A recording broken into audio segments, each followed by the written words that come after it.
1960-cı illərin əvvəllərində elm dünyasında qəribə bir araşdırma haqqında şayiələr yayılmağa başladı.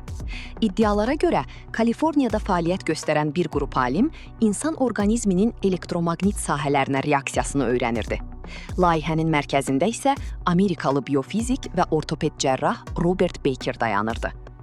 Həmin dövrdə alimlər insan bədəninin elektrik siqnalları ilə işlədiyini və hüceyrələrin bərpasında elektromaqnit təsirlərin rol oynaya biləcəyini araşdırırdılar. Məhz bu araşdırmalar sonradan müxtəlif sirli nəzəriyyələrin yaranmasına səbəb oldu. Ən çox müzakirə olunan mövzulardan biri isə 7,83 Hz tezliyi idi. Bu rəqəm yer atmosferində yaranan təbii elektromaqnit rezonansının əsas tezliyi hesab olunur və elm aləmində Schumann rezonansı adı ilə tanınır. Bəzi mənbələr iddia edir ki, Robert Baker və komandası məhz bu tezliyin canlı hüceyrələrə təsirini araşdırırdı.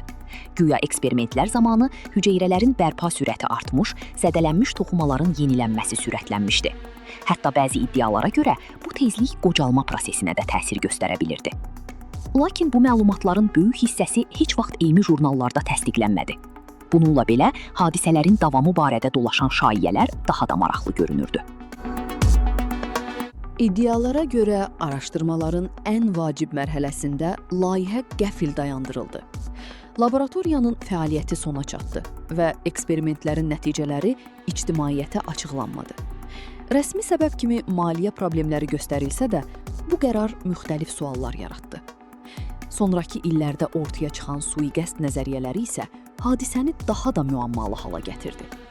Bu nəzəriyyələrə görə eksperimentlər zamanı əldə olunan bəzi nəticələr gizli saxlanıldı və müəyyən sənədlər dövlət arxivlərinə yerləşdirildi. Başqa bir iddiaya görə layihədə iştirak etmiş şəxslərdən biri bəzi sənədlərin surətlərini mediaya ötürməyə çalışmışdı. Lakin həmin şəxsin sonrakı taleyi barədə müxtəlif və bir-birini təksib edən məlumatlar yayıldı. Bu hekayələrin nə dərəcədə həqiqət olduğu isə bu günə qədər məlum deyil. Reallıqda isə Robert Baker elektromaqnit sahələrinin canlı toxumalara təsiri ilə bağlı araşdırmaları ilə tanınırdı. O, xüsusilə sümük və sinir toxumalarının bərpası sahəsində mühüm elmi işlər aparmışdı.